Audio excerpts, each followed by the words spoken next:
கட்சி அவங்களை இங்க பிரச்சனை பண்றதுக்காக உள்ள இறக்கி விட்டுருக்காங்க சார். நம்ம பசங்களுக்கு எதுவும் ஆகாம பாத்துக்கோங்க சார். இன்னொரு வாட்டி பசங்க மேல கை பட்டுது.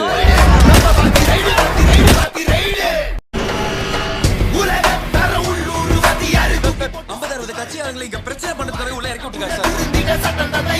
நம்ம பசங்களுக்கு எதுவும் ஆகாம பாத்துக்கோங்க சார். இன்னொரு வாட்டி பசங்க மேல கை பட்டுது.